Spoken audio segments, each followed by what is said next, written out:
എങ്ങനെയാണ് ബ്രേക്കപ്പ് എന്ന് തിരിച്ചറിയാൻ പറ്റുക? അങ്ങനെ ഒരാൾ നിങ്ങളെ ഇട്ടിട്ട് പോയി, അപ്പോൾ എന്ത് ചെയ്യണം? നിങ്ങൾ അനുഭവിക്കണം.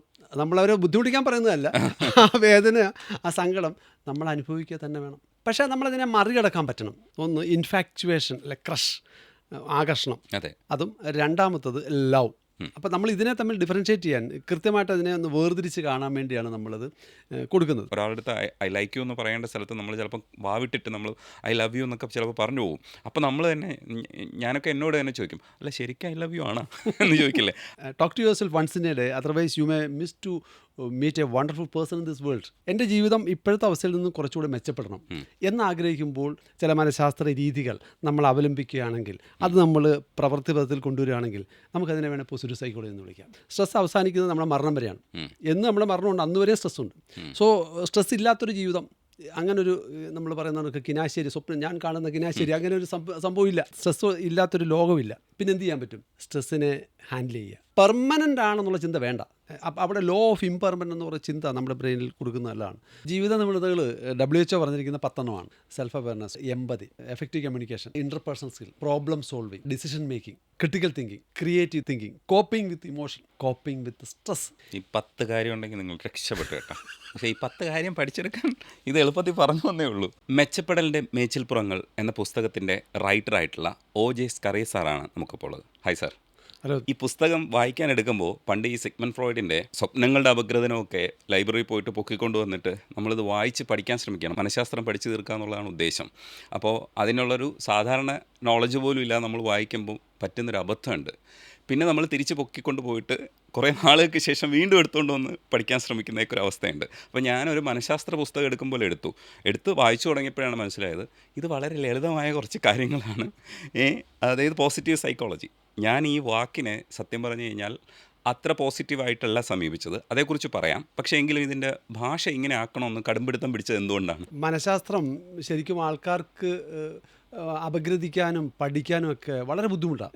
ശരിക്കും അതൊരു പാടുള്ള സബ്ജക്റ്റ് തന്നെ, ഡിഫിക്കൽട്ടാണ്. ഇത് പുസ്തകം പൊതുജനങ്ങളുടെ എത്തണം, സാധാരണക്കാരിൽ എത്തണം എന്നുള്ള ഒരു ആഗ്രഹത്തോടുകൂടിയാണ് ഇത് എഴുതിയത്. അധികം സാഹിത്യപരമായ വായനകളിൽ പരന്ന വായനയൊന്നും ഇല്ലാതെ സാധാരണ ജനങ്ങൾക്ക് വായിക്കാൻ പാകത്തക്ക രീതിയിലാണ് ഇതിൻ്റെ രൂപകൽപ്പന ചെയ്തിരിക്കുന്നത്. ഉദ്ദേശം ഇത്രയേ ഉള്ളൂ, പോസിറ്റീവ് സൈക്കോളജി എന്ന് പറയുന്ന സൈക്കോളജിയുടെ മനഃശാസ്ത്രത്തിൻ്റെ ആ ശാഖ ജനങ്ങളിലേക്ക് എത്തിക്കാൻ സാധിക്കുക എന്നുള്ളതാണ്. അപ്പം നമ്മളെപ്പോലുള്ള ചെറിയ വട്ടുള്ളവർ ഡോക്ടറെ കാണിക്കേണ്ട കാര്യമല്ല. ഇതൊന്നും ഇല്ലാത്ത സാധാരണ ജീവിതം നയിക്കുന്നവർ ഒരു സൈക്കോളജിസ്റ്റിൻ്റെയോ ഇല്ലെങ്കിൽ ഇത്തരത്തിലുള്ള ഉപദേശം തേടണമെന്നാണ് ഇതിനകത്ത് ഞാൻ വായിച്ചപ്പോൾ മനസ്സിലാക്കിയത്. എങ്ങനെയാണെന്ന് എനിക്ക് അറിഞ്ഞൂടാ. എന്നാൽ ഈ പോസിറ്റീവ് സൈക്കോളജി എന്ന വാക്ക് കേൾക്കുമ്പോൾ പ്രശ്നം എന്താണെന്ന് വെച്ചാൽ ഇങ്ങനെ വരുന്ന എല്ലാ നാണയങ്ങളും മിക്കവാറും കള്ള നാണയങ്ങളായിരിക്കും. അപ്പോൾ ഞാൻ അങ്ങനെ ഒരു പ്രിജുഡൈസ്ഡ് ആയിട്ടുള്ള മനസ്സുമായിട്ടാണ് ഇത് വായിച്ചു തുടങ്ങുന്നത്. പക്ഷേ തുടങ്ങിക്കഴിഞ്ഞപ്പോൾ എനിക്ക് മനസ്സിലായി ക്രിട്ടിക്കൽ തിങ്കിങ് ഇതിനകത്തൊരു പ്രധാനപ്പെട്ട ഘടകമാണ്. നിങ്ങൾ സ്വയം വിമർശനാത്മകമായി സമീപിക്കണമെന്ന് എഴുതിയെടുത്ത് ആ സ്ഥലത്തുണ്ടല്ലോ, അവിടെ ഞാൻ പൂർണ്ണമായിട്ട് വിട്ടു തന്നു. ശരിയാണ്, സ്വയം അനലൈസ് ചെയ്ത് ഈ കാര്യങ്ങൾ ഇങ്ങനെ തന്നെ ഒബ്സർവ് ചെയ്ത് പോയാലേ പറ്റുള്ളൂ എന്ന് പറയുന്ന സ്ഥലത്താണ് ഞാൻ പിന്നെ പുസ്തകം താഴെ വെച്ചില്ല, അത് കംപ്ലീറ്റ് വായിച്ച് തീർത്തു. അപ്പോൾ എനിക്ക് തോന്നിയിട്ടുള്ളത് ശരിക്കും ഇതെങ്ങനെയാണ് നമ്മൾ ഇതിനകത്ത് സാർ ഭയങ്കര രസകരമായിട്ടാണ് പറഞ്ഞിരിക്കുന്നത്, ഭയങ്കര തമാശയായി കൊണ്ടുവന്നിട്ടുണ്ട്. എൻ്റെ അടുത്ത് സംസാരിക്കുമ്പോഴും ഞാൻ അങ്ങനെ പ്രതീക്ഷിക്കുന്നുണ്ടോ. കഥകളൊക്കെ ഭയങ്കര രസമാണ്. ചില കഥകളിലൊക്കെ ചിലപ്പോൾ നമ്മൾ വിചാരിക്കുന്ന സബ്ജക്റ്റുമായിട്ട് അത്ര അടുപ്പം കാണില്ല, പക്ഷെ മനസ്സിലാവാൻ ഏറ്റവും എളുപ്പം അതാണെന്ന് തോന്നി. ശരിക്കും നമുക്ക് ആ വാക്ക് തന്നെ സംസാരിച്ചു തുടങ്ങാം. എന്താണ് ശരിക്കും പോസിറ്റീവ് സൈക്കോളജി? ഞാൻ സൈക്കോളജി പല സ്ഥലങ്ങളിൽ പഠിപ്പിക്കുന്നുണ്ട്. അപ്പോൾ അവിടെയൊക്കെ നമ്മൾ സ്റ്റുഡൻസും ഞാനും നമ്മൾ പറയുന്ന പൊതുവേ ഒരു പ്രൊഫഷൻ എന്താണെന്ന് ഞാൻ ചോദിച്ചില്ല. ഞാനൊരു ട്രെയിനറാണ്. JCIയുടെ ജൂനിയർ ചാമ്പ്യൻ ഇൻ്റർനാഷണൽ, JCIയുടെ നാഷണൽ ട്രെയിനർ ഓത്തറുമാണ്. നമ്മുടെ കേരള പോലീസിൻ്റെ ട്രെയിനിങ് ഫാക്കൽറ്റി ആയിട്ടുണ്ട്, ട്രെയിനിങ് എടുത്തിട്ടുണ്ട്. കേരളത്തിലെ ടീച്ചേഴ്സിൻ്റെയും കൗൺസിലേഴ്സിൻ്റെയും ട്രെയിനറായിട്ട് ചെയ്തിട്ടുണ്ട്. അല്ലാതെ ധാരാളം ട്രെയിനിങ്ങുകൾ കേരളത്തിലുടനീളം എടുത്തിട്ടുണ്ട്. പോലീസുകാരെയൊക്കെ പഠിപ്പിച്ച സ്ഥിതിക്ക് നമ്മളൊക്കെ പഠിപ്പിക്കാൻ ബുദ്ധിമുട്ടില്ല, വളരെ ഈസി ആയിരിക്കും. പിന്നെ അല്ലാതെ പേരൻസിന് വേണ്ടി, കുട്ടികൾക്ക് വേണ്ടിയൊക്കെ ട്രെയിനിങ് എടുത്തിട്ടുണ്ട്. സൈക്കോളജി പഠിപ്പിക്കുന്നുണ്ട്. ഇപ്പോൾ ഗവൺമെൻറ്റിൻ്റെ ഒരു പ്രോജക്റ്റ് ഉണ്ട്, CCEKയുടെ കണ്ടിന്യൂഡ് എഡ്യൂക്കേഷൻ. SD കോളേജിൽ അതിൻ്റെ ഞായറാഴ്ചയുള്ള ക്ലാസ് നടക്കുന്നത്. അത് 1 ഇയർ കോഴ്സാണ്, post graduation diploma in psychology and counselling, PGDPC. അപ്പോൾ അതിൻ്റെ ഫാക്കൽറ്റിയാണ്.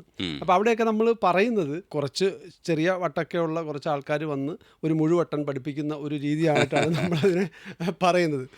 സോ അപ്പോൾ അവർ തന്നെ പറയും ശരിയാണ്, കുറേശ്ശെ വട്ടില്ലാത്തവരാരും ഇല്ല എന്ന രീതിയിലൊക്കെയാണ് പറയുന്നത്. ഇനി പോസിറ്റീവ് സൈക്കോളജിയിലേക്ക് വരുമ്പം നമ്മൾ സാധാരണഗതിയിൽ സൈക്കോളജി എന്ന് കേൾക്കുമ്പോൾ നമ്മുടെ മനസ്സിലേക്ക് വരുന്നത് എന്തെങ്കിലും മാനസിക അസ്വസ്ഥത ഉള്ള ഒരാൾ, അല്ലെങ്കിൽ ഒരു മനഃശാസ്ത്രജ്ഞൻ, അല്ലെങ്കിൽ എന്തെങ്കിലും പ്രശ്നമുണ്ട് സമീപിക്കുന്ന ആ ഒരു കൺസെപ്റ്റ്, ആ ഒരു ചിന്തയാണ് നമ്മുടെ മനസ്സിലേക്ക് വരുന്നത്. നമ്മൾ പോസിറ്റീവ് സൈക്കോളജി എന്ന് പറയുന്നത് അതിൽ നിന്നൊക്കെ മാറി നമുക്ക് പ്രത്യേകിച്ച് ഇപ്പോൾ പ്രശ്നമൊന്നുമില്ല, സാധാരണ രീതിയിൽ ജീവിച്ചു പോകുന്നു, എനിക്കിപ്പോഴത്തെ അവസ്ഥയിൽ നിന്നും കുറച്ചുകൂടെ മെച്ചപ്പെട്ട ഒരു ജീവിതത്തിലേക്ക് പോകണം, എൻ്റെ ജീവിതം ഇപ്പോഴത്തെ അവസ്ഥയിൽ നിന്നും കുറച്ചുകൂടെ മെച്ചപ്പെടണം എന്നാഗ്രഹിക്കുമ്പോൾ നമ്മൾ ചില മനഃശാസ്ത്ര തത്വങ്ങൾ, ചില മനഃശാസ്ത്ര രീതികൾ നമ്മൾ അവലംബിക്കുകയാണെങ്കിൽ, അത് നമ്മൾ പ്രവൃത്തിപഥത്തിൽ കൊണ്ടുവരികയാണെങ്കിൽ നമുക്കതിനെ വേണേൽ പോസിറ്റീവ് സൈക്കോളജി എന്ന് വിളിക്കാം. അതാണ് എൻ്റെ ഒരു ബ്യൂട്ടി. നമുക്ക് മനഃശാസ്ത്രത്തിൽ വലിയ തത്വങ്ങളൊന്നും പഠിക്കേണ്ട ആവശ്യമില്ല. ശരിക്കും നമ്മൾ ആ പോസിറ്റീവ് സൈക്കോളജിയിലെ ഓരോ ആശയങ്ങളും എന്ന് പറയുന്നത് നമ്മുടെ ദൈനംദിന ജീവിതത്തിൽ നമ്മൾ കേട്ടിട്ടുള്ള കാര്യങ്ങളൊക്കെ തന്നെയാണ്. ആ ഒരു വാക്ക് പുതുതായിരിക്കാം പലർക്കും, പക്ഷേ അതിനകത്ത് ഉപയോഗിക്കുന്ന തത്വങ്ങളും അതിനകത്ത് ഉപയോഗിക്കുന്ന കൺസെപ്റ്റുകളൊക്കെ തന്നെ നമ്മൾക്ക് പരിചിതമാണ് പലതും. അപ്പോൾ അത് നമ്മുടെ ലൈഫിൽ അപ്ലൈ ചെയ്യുമ്പോൾ തീർച്ചയായിട്ടും ജീവിതം കുറച്ചുകൂടെ മെച്ചപ്പെടും. അതുകൊണ്ട് തന്നെയാണ് മെച്ചപ്പെടലിൻ്റെ മേച്ചിൽപ്പുറങ്ങൾ എന്ന് പറയുന്ന ഒരു പേര് കൊടുക്കുകയും അതിനകത്ത് ഈ കൺസെപ്റ്റുകളൊക്കെ പരമാവധി ഉൾക്കൊള്ളിക്കാൻ ശ്രമിക്കുകയും ചെയ്യുന്നത്. ആദ്യം ശ്രദ്ധിച്ച വാക്ക് മൈൻഡ്ഫുൾനെസ് എന്ന് പറയുന്നതാണ്. അപ്പോൾ അതിന് മലയാളത്തിൽ പറയാതിരിക്കുന്നത് കുറച്ചുകൂടെ മനസ്സിലാക്കാൻ വേണ്ടിയിട്ടാണ്. യഥാർത്ഥത്തിൽ ഈ ചില വാക്കുകളൊക്കെ ഇങ്ങനെ ഉപയോഗിക്കുമ്പോൾ തന്നെ നമുക്കൊരു ആശ്വാസമാണ്. കാരണം ഈ സാങ്കേതികത പഠിക്കുക എന്ന് പറയുന്നത് കുറച്ച് ബുദ്ധിമുട്ടായിട്ടാണ് നമ്മുടെ തലച്ചോറൊക്കെ എപ്പോഴും വിചാരിക്കുന്നത്. നമ്മൾ അതാണെങ്കിൽ അങ്ങോട്ട് നീക്കി വെക്കും. പക്ഷേ സാർ ഇതിനകത്ത് പറഞ്ഞിരിക്കുന്നൊരു ഭാഷയിൽ മനസ്സ് നിറയുക എന്ന് പറയുന്ന അർത്ഥം മാത്രം നമുക്ക് പിടികിട്ടുന്ന ഒരു അപ്പം മനസ്സ് നിറയ്ക്കുന്നത് എങ്ങനെയാണ്? ഇത് ഭയങ്കര ഒരു ചോദ്യമാണ്. എളുപ്പം ആൻസർ പറയാൻ പറ്റുമെന്ന് എനിക്കറിയില്ല. കൃത്യമായിട്ടുള്ളൊരു ട്രാൻസ്ലേഷൻ വളരെ ബുദ്ധിമുട്ടാണ്. ശരിക്കും മനോനിറവെന്ന് പറയുന്നവരുണ്ട്.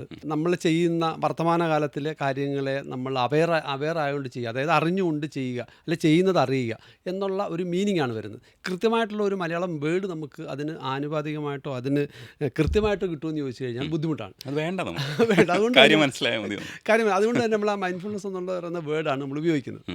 അപ്പോൾ അത് ആ ഒരു കൺസെപ്റ്റ് ആയിരുന്നു എൻ്റെ റിസർച്ച് ടോപ്പിക്ക്. ഞാൻ അതിനെ ബേസ് ചെയ്തുള്ള ഒരു തെറാപ്പി ആയിരുന്നു വിവാഹിതരിൽ നടത്തിയത്. ആ തെറാപ്പി വിവാഹിതരിൽ നടത്തി ഒരു എക്സ്പെരിമെൻ്റൽ സ്റ്റഡി നടത്തിയതിന് ശേഷമാണ് എൻ്റെ PhD വരുന്നത്. അതാണ് എൻ്റെ PhD ടോപ്പിക്ക്. സോ അതുകൊണ്ട് തന്നെ എനിക്കതിനോട് കുറച്ചൊരു മമതയുണ്ട്. അതിനോട് കുറച്ച് അത് പഠിച്ച് പ്രാക്ടീസ് ചെയ്തു, ഇപ്പോഴും പ്രാക്ടീസ് ചെയ്യുന്നു. കഴിയുന്നവർക്കൊക്കെ അത് പറഞ്ഞു കൊടുക്കാൻ ശ്രമിക്കുന്നുണ്ട്. ശരിക്കും അതൊരു പോസിറ്റീവ് സൈക്കോളജിയുടെ ഭാഗമാണ്. പോസിറ്റീവ് സൈക്കോളജിയിലെ പല ഘടകങ്ങളിൽ അല്ലെ പല ഭാഗങ്ങളിൽ മൈൻഡ്ഫുൾനെസ്സും വേണം നമുക്ക് പറയാം. അതും ഒരു പോസിറ്റീവ് സൈക്കോളജിയുടെ ഭാഗമാണെന്ന് നമുക്ക് പറയാം. നമ്മൾ ഈ വിജയം എന്ന് പറയുന്ന വാക്ക് ഞാൻ ഭയങ്കര ശ്രദ്ധിക്കുന്ന ഒരു വാക്കാണ്. അത്തരം ചില വാക്കുകളെയൊക്കെ സംബന്ധിച്ച് എനിക്ക് ആശയക്കുഴപ്പമുണ്ട്. ഇപ്പോൾ ഒരാളുടെ വിജയമല്ല മറ്റൊരാളുടെ വിജയം. അപ്പോൾ ഇതിനകത്ത് നമ്മൾ വിജയിക്കുക എന്ന് പറയുന്നതോ ഇല്ലെങ്കിൽ ഇപ്പോൾ ജീവിതത്തിൽ വിജയിക്കുന്നതിന് വേണ്ട നിപുണതകൾ എന്ന് സാർ എഴുതിയിട്ടുണ്ട്. അപ്പോൾ ആ നൈപുണ്യം എന്താണ് എന്ന് നമുക്ക് ഇതിനകത്ത് വായിക്കുമ്പോൾ മനസ്സിലാവുന്നുണ്ട്. പക്ഷേ നമ്മുടെ ആദ്യത്തെ ചോദ്യം എന്ന് പറയുന്നത് അവിടെ നിൽപ്പുണ്ട്. ഈ ജീവിത വിജയം എന്ന് പറയുന്നത് എന്താണ് നമ്മൾ കരുതുന്നത്? അപ്പോൾ അതെങ്ങനെയാണ് നമ്മൾ ആ കോൺസെപ്റ്റ് എങ്ങനെയാണ്? ഓരോരുത്തർക്കും ഓരോന്നല്ലേ? അപ്പോൾ ആ ചോദ്യത്തെ എങ്ങനെയാണ് സാർ നേരിടുക? ജീവിത വിജയം തീർച്ചയായിട്ടും ഓരോരുത്തരും അവരവരുടെ ജീവിത വിജയം അവരവരുടേതായ രീതിയിലാണ് പറയുന്നത് അല്ലേ. ഇപ്പോൾ ഒരാളുടെ ഒരു കഥ വായിച്ചിട്ട് പറഞ്ഞിട്ട് അനുഭവിച്ചിട്ട് അതാണ് ജീവിത കഥ വിജയം എന്ന് നമുക്ക് പറയാൻ പറ്റത്തില്ല. തീർച്ചയായിട്ടും പറ്റത്തില്ല. ഓരോരുത്തർക്കും അവരുടേതായ സ്റ്റോറിയാണ്. ഓരോരുത്തരും യുണീക്കാണ്, ഓരോരുത്തരും വ്യത്യസ്തരാണ്. അപ്പോൾ തീർച്ചയായിട്ടും അതനുസരിച്ച് മാറിക്കൊണ്ടിരിക്കും. നമ്മളിവിടെ പറയുന്ന ജീവിത നിപുണതകളെന്ന് ഉദ്ദേശിക്കുന്നത് അത് ജീവിതത്തിലുണ്ടാകുന്ന പ്രതിസന്ധികളെ തരണം ചെയ്ത് ജീവിതം നല്ലതുപോലെ മുന്നോട്ട് കൊണ്ടുപോകാൻ, ഇവിടെ ഈ ഭൂമിയിൽ നമുക്ക് സാധാരണ രീതിയിലൊന്ന് ജീവിച്ചു പോകണമെങ്കിൽ ചില കഴിവുകൾ കൂടിയേ പറ്റും, ചില നിപുണതകൾ കൂടിയേ പറ്റും. അത് ഇംഗ്ലീഷിൽ ലൈഫ് സ്കിൽസ് എന്ന് പറയുന്ന മലയാളത്തിൽ നമ്മൾ ജീവിത നിപുണതകൾ അത് കൂടിയേ പറ്റും. ഒരു ഉദാഹരണം, നമുക്ക് നല്ലപോലെ ആശയവിനിമയം ചെയ്യാൻ സാധിക്കുക, ഇതൊരു സ്കില്ലാണ്, ഇതൊരു ജീവിത നിപുണതയാണ്. നമുക്ക് നല്ലതുപോലെ ആശയവിനിമയം ചെയ്യാൻ സാധിക്കുന്നില്ല എന്നുണ്ടെങ്കിൽ തീർച്ചയായിട്ടും പ്രശ്നങ്ങളുണ്ടാവും. നമ്മളുടെ വാക്കുകൾ, നമ്മളുടെ ഇനി അതിനെക്കാട്ടും പ്രധാനം വാക്കുകളെക്കാട്ടൊക്കെ വെർബലും നോൺ വെർബലും രണ്ട് ആശയവിനിമയ രീതി നമ്മൾ പഠിക്കുന്നതാണ്. അതിനകത്ത് നോൺ വെർബലാണ് കൂടുതൽ പ്രാധാന്യം എന്നാണ് പറയുന്നത്. എന്ന് വെച്ച് കഴിഞ്ഞാൽ പറയാതെ പറയുന്ന കാര്യങ്ങളാണ് കൂടുതൽ പ്രാധാന്യം, സംസാരത്തിലല്ല. ഈ സംസാരത്തിനിടയിൽ കാണുന്ന ഫേഷ്യൽ എക്സ്പ്രഷൻ, മുഖത്തിൻ്റെ മുഖഭാവം, നമ്മളുടെ ചേഷ്ടകൾ, നമ്മുടെ ബോഡി ലാംഗ്വേജ്, ശരീരഭാഷ, ഇതൊക്കെ പറയാതെ പറയുന്ന കാര്യങ്ങളാണ്. ഇതൊക്കെ സംസാരത്തിനപ്പുറം പ്രാധാന്യമുള്ള കാര്യങ്ങളാണ്. സോ ഇതൊക്കെ നമ്മൾ ഒരാൾ അറിയുന്നില്ല എന്നുണ്ടെങ്കിൽ നമ്മുടെ ആശയവിനിമയം വ്യക്തമാകുന്നില്ല, ആശയവിനിമയം ശരിയായി നടക്കുന്നില്ല. പല നിപുണതകളിൽ ഒരു നിപുണതയുടെ കാര്യമാണ് പറഞ്ഞത്. അപ്പം അതേപോലുള്ള ജീവിച്ചു പോകണമെന്നുണ്ടെങ്കിൽ അത്യാവശ്യം വേണ്ട നിപുണതകളാണ് നമ്മൾ ഈ ജീവിത നിപുണത എന്ന് പറയുന്നത്. അതിനകത്ത് തന്നെ പ്രത്യേകിച്ച് ഇതിനകത്ത് നമ്മൾ പറയുന്നത് 10 ജീവിത നിപുണതകൾ WHO പറയുന്ന വേൾഡ് ഹെൽത്ത് ഓർഗനൈസേഷൻ, ലോകാരോഗ്യ സംഘടന പറയുന്ന 10 ജീവിത നിപുണതകളെയാണ് നമ്മൾ ഇതിനകത്ത് മെൻഷൻ ചെയ്തിരിക്കുന്നത്. അതുണ്ടെങ്കിലേ ശരിക്കും ജീവിച്ചു പോകാൻ പറ്റുള്ളൂ, സാമാന്യന് ജീവിച്ചു പോകാൻ പറ്റുള്ളൂ. സാമാന്യനെ ജീവിച്ചു പോകണമെങ്കിൽ അത് വേണം, ഉം. അല്ലെങ്കിൽ നമുക്ക് പണി കിട്ടും. ഉം. എവിടെ പണി കിട്ടുമെന്ന് പറയാൻ പറ്റത്തില്ല, എവിടെയെങ്കിലും പണി കിട്ടും. ഉദാഹരണമായിട്ട് ഇപ്പം ഞാനത് അതിനകത്ത് മെൻഷൻ ചെയ്ത ഒരു സ്റ്റോറി ഇതാണ്, നമ്മൾ കേട്ടിട്ടുള്ള കഥയാണ്. ഒരു ആൾ, അദ്ദേഹം തിരക്കാണ്, എല്ലാ ദിവസവും നല്ല തിരക്കാണ്, ജോലി തിരക്കാണ്. അപ്പം വൈഫ് പല ദിവസമായിട്ട് പറയുന്നു ഒരു സിനിമയ്ക്ക് പോകണമെന്ന്. ആ. അപ്പം അവസാനം അദ്ദേഹം സമയം കണ്ടെത്തി നേരത്തെ വരികയാണ്, വീട്ടിൽ വരികയാണ്. വന്നു കഴിഞ്ഞപ്പം വൈഫിൻ്റെ അടുത്ത് പറഞ്ഞു റെഡിയായി നിൽക്കണം, ഞാൻ ഓഫീസിൽ നിന്ന് വരുന്നുണ്ട്. അപ്പോൾ വന്നു കഴിഞ്ഞപ്പം വൈഫ് വീട്ടിലില്ല. അപ്പോൾ അദ്ദേഹം ചോദിച്ചു, ഒച്ചത്തിൽ വിളിച്ചു കഴിഞ്ഞപ്പം അപ്പുറത്തെ വീട്ടിലായിരുന്നു വൈഫ്. അവിടെ അപ്പുറത്തെ വീട്ടിൽ ആരോ ബന്ധുക്കാർ വന്ന് അവരെന്തോ സാധനങ്ങൾ കൊണ്ടുവന്ന് അത് കൊടുക്കാൻ വിളിച്ചതാണ്. അപ്പം ഇദ്ദേഹം വിളിച്ചപ്പം വൈഫ് പറഞ്ഞു, വിളി കേട്ടു, ഓടി വന്നു. വൈഫ് ഭർത്താവ് വന്നല്ലോ, അപ്പോൾ ഓടി വന്നു. അപ്പം ഇദ്ദേഹം സാധാരണ രീതിയിൽ നാട്ടുഭാഷയിൽ അദ്ദേഹം ചോദിച്ചു, നീ എവിടെ പോയി കിടക്കുകയായിരുന്നു തുറന്നേരും എന്ന് ചോദിച്ചു. അപ്പോൾ അവർ ആ ചോദിച്ചതിൽ വാച്യാർത്ഥം എടുത്തു, ആ വാക്കുകളുടെ അർത്ഥം വെച്ച് ഉപയോഗിച്ചു. സാധാരണ രീതിയിൽ ഉപയോഗിക്കുന്ന ഒരു വേർഡ്, പക്ഷെ അവർ അങ്ങനെയല്ല കണ്ടത്, ആ വാക്കുകളുടെ അർത്ഥമാണ് കണ്ടത്. അപ്പോൾ പിന്നെ അവർ തിരിച്ച് പറഞ്ഞത്, ഞാൻ അവിടെ എവിടെയും പോയി കിടക്കാൻ പോയതല്ല, അങ്ങനെയുള്ളൊരു സ്വഭാവം എനിക്കില്ല, അങ്ങനെയുള്ള സ്വഭാവം നിങ്ങളുടെ വീട്ടുകാർക്കാണുള്ളത്. അപ്പോൾ പിന്നെ ആ രംഗം മാറി. അപ്പോൾ സിനിമയും പോയി, കംപ്ലീറ്റ് കാര്യങ്ങൾ കുളമായി, അന്നത്തെ ദിവസവും പാഴായി. സോ ഇത് ഒരു വാക്കിലൂടെ വന്നതാണ് അല്ലേ. ഇപ്പം നമ്മുടെ ആശയവിനിമയം, ഞാനൊരു ഒരെണ്ണമാണ് പറഞ്ഞത്, ഇത് പറയുന്നത്, ഇനി പറയാത്ത നമ്മൾ ഒന്നും പറയുന്നില്ല, പക്ഷേ നമ്മുടെ ചേഷ്ടകൾ മറ്റുള്ളവർ കാണുമ്പോൾ, ഇതൊക്കെ പ്രധാനപ്പെട്ട കാര്യങ്ങളാണ്. മറ്റൊരു ജീവിതങ്ങളെ പറ്റി നമുക്ക് പറയാം. ഇപ്പോൾ സ്ട്രെസ്സ് പല രീതിയിലുണ്ട്. ജീവിതത്തിൽ സ്ട്രെസ്സ് ഇല്ലാത്തവരായിട്ട് ആരുമില്ല അല്ലേ. ഞാൻ പോലീസുകാർക്ക് ക്ലാസ് എടുക്കാൻ പോകുമ്പം അവരവരുടെ പ്രശ്നങ്ങൾ പറയും, നമ്മൾ ഡിസ്കസ് ചെയ്യാനുള്ള വേദികളൊക്കെ ഉണ്ടാക്കിയിട്ടുണ്ട്. അപ്പം അവരവരുടെ പ്രശ്നങ്ങൾ പറയും. അപ്പം ഞാൻ അവിടെ ഈ PPTയിൽ വേറെ കുറച്ച് പിക്ചറുകൾ അവരെ കാണിച്ച്, ഒന്ന് കാണിച്ചത് പട്ടാളക്കാരുടെ, ഈ പട്ടാളത്തിൽ പ്രശ്നങ്ങളൊക്കെ നടക്കുമ്പോഴും യുദ്ധങ്ങളൊക്കെ നടക്കുമ്പോഴൊക്കെയുള്ള അവരനുഭവിക്കുന്ന അതിൻ്റെ ഒരു പിക്ചോറിയൽ സംഭവം ഞാൻ കാണിച്ചു. പിന്നെ ഡോക്ടേഴ്സ് 10-15 മണിക്കൂറുകൾ നിന്ന് സർജറി ചെയ്യുന്ന ഡോക്ടേഴ്സിൻ്റെ, അങ്ങനെ ജീവിതത്തിലെ നാനാതുറയിൽപ്പെട്ട ആൾക്കാരുടെ പിക്ചർ ഞാൻ അവരെ കാണിച്ചു. അപ്പോൾ എന്നിട്ട് ഞാൻ അവരുടെ ഞാൻ ചോദിച്ചു, ജീവിതത്തിൽ സ്ട്രെസ്സ് നിങ്ങൾക്ക് മാത്രമാണോ ഉള്ളത്? തീർച്ചയായിട്ടും നമുക്ക് എല്ലാവർക്കും സ്ട്രെസ് ഉണ്ട്. സ്ട്രെസ് എന്ന് അവസാനിക്കുമെന്ന് ചോദിച്ചു കഴിഞ്ഞാൽ, സ്ട്രെസ് അവസാനിക്കുന്നത് നമ്മുടെ മരണം വരെയാണ്. എന്ന് നമ്മുടെ മരണമുണ്ട്, അന്ന് വരെ സ്ട്രെസ് ഉണ്ട്. സോ സ്ട്രെസ് ഇല്ലാത്തൊരു ജീവിതം, അങ്ങനൊരു നമ്മൾ പറയുന്ന കിനാശ്ശേരി സ്വപ്നം, ഞാൻ കാണുന്ന കിനാശ്ശേരി, അങ്ങനെ ഒരു സംഭവമില്ല, ആ സ്വപ്നമില്ല. അത് സ്ട്രെസ് ഇല്ലാത്തൊരു ലോകമില്ല. പിന്നെ എന്ത് ചെയ്യാൻ പറ്റും? സ്ട്രെസ്സിനെ ഹാൻഡിൽ ചെയ്യുക, സ്ട്രെസ്സിനെ മാനേജ് ചെയ്യുക, അതേ പറ്റത്തുള്ളൂ. സോ അതിന് ഉതകുന്ന കാര്യങ്ങൾ നമ്മൾ സ്വായത്തമാക്കണം, നമ്മൾ പഠിച്ചിരിക്കണം. അതൊരു നിപുണതയാണ്. അതില്ലാന്നുണ്ടെങ്കിൽ ജീവിതത്തിൽ പ്രശ്നം ഉണ്ടാവും, പ്രതിസന്ധി ഉണ്ടാവും. അപ്പം ഈ നിപുണതകളെന്ന് ഉദ്ദേശിക്കുന്നത് ശരിക്കും നേരത്തെ പറഞ്ഞതുപോലെ ഇവിടെ ഒന്ന് മര്യാദയ്ക്ക് ജീവിച്ചു പോകാൻ വേണ്ട കഴിവുകളെയാണ് ഉദ്ദേശിക്കുന്നത്. ഇപ്പം യൂസ്ട്രെസ്സും ഡിസ്ട്രെസ്സും ഉണ്ടല്ലോ, അപ്പം ഇത് എങ്ങനെ മാനേജ് ചെയ്യാന്നുള്ളതിനെ പറ്റിയിട്ട് കൂടെ ടിപ്സും കൂടെ പറഞ്ഞു പോയാൽ കുറച്ചൊക്കെ യൂസ് ചെയ്യാൻ പറ്റും, ഞങ്ങൾക്കൊക്കെ ആവശ്യമുള്ളതാണ്. ശരിക്കും സ്ട്രെസ്സ് എൻ്റെ ടിപ്സുകൾ എല്ലാവർക്കും ആവശ്യമുള്ളതാണ്, എല്ലാവരുടെയും ലൈഫിലുണ്ടല്ലോ. ഇപ്പം പ്രധാനമായിട്ടും നമ്മൾ രണ്ടായിട്ടാണ് പറയുന്നത് സ്ട്രെസ്സിനെ, പല തരത്തിലുണ്ട്, എന്നാലും പ്രധാനമായിട്ടും രണ്ടാണ് പറയുന്നത്. ഒന്ന് യൂസ്ട്രെസ് എന്ന് ഉദ്ദേശിക്കുന്നത് നമ്മളെ പൊട്ടൻഷ്യൽ പുറത്തു കൊണ്ടുവരാൻ സഹായിക്കുന്ന സ്ട്രെസ്, നമ്മുടെ കഴിവുകളെ പുറത്തു കൊണ്ടുവരാൻ സഹായിക്കുന്ന സ്ട്രെസ്, നമ്മൾക്ക് വിജയം ഉണ്ടാക്കാൻ സഹായിക്കുന്ന സ്ട്രെസ്. ഉദാഹരണത്തിന് വരുന്ന ആഴ്ച നമുക്കൊരു ഇൻ്റർവ്യൂ ഉണ്ട്, തിരുവനന്തപുരത്താണ് ഇൻ്റർവ്യൂ. നമ്മൾ 10 മണിക്കാണ് ഇൻ്റർവ്യൂ. നമ്മളപ്പം തലേ ദിവസം സാധാരണയിൽ നേരത്തെ കിടന്നുറങ്ങി ബസ് അല്ലെ ട്രെയിൻ ഏതാണെന്നുള്ളത് നമ്മൾ കണ്ടുപിടിച്ച് ഫിക്സ് ചെയ്തു. അതിനുശേഷം അതനുസരിച്ച് നമ്മൾ എഴുന്നേറ്റ് കൃത്യമായിട്ട് ഒരു അരമണിക്കൂർ 1 മണിക്കൂർ മുന്നേ അവിടെ എത്തും. അപ്പോൾ ഇതിന് നമ്മളെ പ്രേരിപ്പിക്കുന്ന സ്ട്രെസ്സിൻ്റെ പേരാണ് യൂസ്ട്രെസ്. ഒരു എക്സാം വരുന്നത്, നമ്മളതിനു വേണ്ടി പഠിക്കാൻ നേരത്തെ തന്നെ ടൈം ടേബിളൊക്കെ ഉണ്ടാക്കി അതിന് കൃത്യമായിട്ടൊരു അലോക്കേഷനൊക്കെ കൊടുത്ത് നമ്മൾ പഠനം ഇങ്ങനെ മുന്നോട്ട് കൊണ്ടുപോകുമ്പോൾ അതിന് നമ്മളെ സഹായിക്കുന്ന, അതിനെ പ്രേരിപ്പിക്കുന്ന സ്ട്രെസ്സിൻ്റെ പേരാണ് യൂസ്ട്രെസ്. സോ അതിനെ നമുക്ക് പോസിറ്റീവ് സ്ട്രെസ് എന്നോ അത് അങ്ങനെ എന്ത് പേര് വേണമെങ്കിൽ വിളിച്ചാലും ശരി, അത് നമുക്ക് ആവശ്യമാണ്. യൂസ്ട്രെസ് ഇല്ല എന്നുണ്ടെങ്കിൽ ഞാനും നിങ്ങളുമൊക്കെ മടിയന്മാരായി പോകും. അപ്പം നമ്മൾ രജനീഷ് തന്നെ ഇപ്പം ഈ സ്റ്റുഡിയോയിൽ വളരെ സ്ട്രിക്റ്റ് ടൈം പാലിച്ച് കൃത്യസമയത്ത് ഇവിടെ എത്തി കാര്യങ്ങൾ ചെയ്യുന്നുണ്ടെങ്കിൽ അങ്ങനെ ചെയ്യാൻ പ്രേരിപ്പിക്കുന്ന സ്ട്രെസ്സിൻ്റെ പേരാണ് യൂസ്ട്രെസ്. അപ്പോൾ അത് ആവശ്യമാണ്, യൂസ്ട്രെസ് ആവശ്യമാണ്, അത് വേണ്ടതാണ് നമുക്ക്.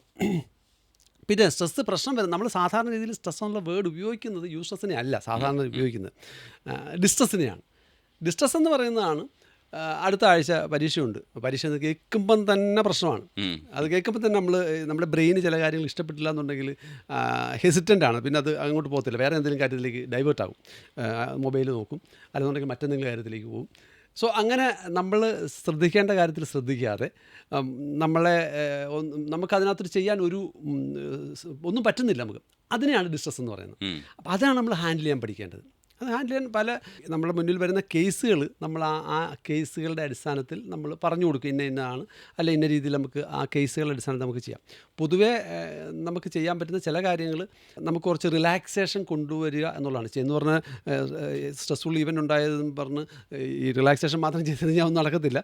പക്ഷേ ബോഡിക്ക് കുറച്ച് റിലാക്സേഷൻ കൊണ്ടുവരാനുള്ള ചില കാര്യങ്ങൾ നമ്മൾ പറഞ്ഞു കൊടുക്കാറുണ്ട്. ഉദാഹരണത്തിന് ബ്രീത്തിങ് എക്സസൈസ്, നമ്മൾക്ക് വർത്തമാനകാലത്തിൽ ചെയ്യുന്ന കാര്യം ശ്രദ്ധയോടുകൂടി ചെയ്യുക, അങ്ങനെയുള്ള കുറച്ച് കാര്യങ്ങൾ നമ്മൾ ഓരോരോ കേസ് ബൈ കേസ് ആയിട്ട് പറയും. മെഡിറ്റേഷൻസ് ഒക്കെ നമുക്ക് അതിന് ഉപകരിക്കുന്ന കാര്യങ്ങളാണ്. പിന്നെ നമ്മൾക്ക് കുറച്ച് ലോസ്, ചില നിയമങ്ങൾ, ഉദാഹരണമായിട്ട് ലോ ഓഫ് ഇംപെർമനൻസ് എന്ന് പറയുന്ന ഒരു ലോ നമ്മൾ പറയാറുണ്ട്. ലോ എന്ന് പറയുന്നത് ശരിക്കുമുള്ള ലോ ആണ്. ലോ ഓഫ് ഇംപെർമനൻസ് ഇത്രേ ഉള്ളൂ. സ്ഥിരത എന്ന് പറയുന്നത് ഇല്ല. ജീവിതം അല്ലെങ്കിൽ ലോകം എന്ന് പറയുന്ന അസ്ഥിരതയാണ് നമുക്ക് ഉള്ളത്, സ്ഥിരതയില്ല. പലരും ഇവിടെ ജീവിച്ചു പോകുന്നത് അവരുടെ ജീവിതത്തിൻ്റെ രീതികളൊക്കെ കാണുമ്പോൾ ഒരു 10, 500, 1000 വർഷം ജീവിക്കുന്ന രീതിയിലാണ് അവർ പോകുന്നത്. അവരുടെ ഒരു രീതി അങ്ങനെയാണ് അല്ലേ? പലരും കാണുമ്പോൾ അങ്ങനെയാണ്, ഇവിടെ ഞാനൊരു 1000 വർഷം ജീവിക്കും, അത്രയും കാൽക്കുലേഷൻ കേട്ടാണ് ജീവിച്ചു പോകുന്നത്. പക്ഷേ നമ്മൾ ഒരു ഭാരതത്തിൻ്റെ പുരുഷായുസ് എന്ന് പറയുന്നത് 120 വർഷമാണ് അല്ലേ? ഇപ്പോൾ നമുക്ക് മാക്സിമം എത്ര വയസ്സ് വരെ ജീവിച്ചിരിക്കാൻ പറ്റും? 120, 100, 110, 90 അല്ലേ? അത്രയാണ് നമ്മുടെ ലൈഫ് ഇവിടെ.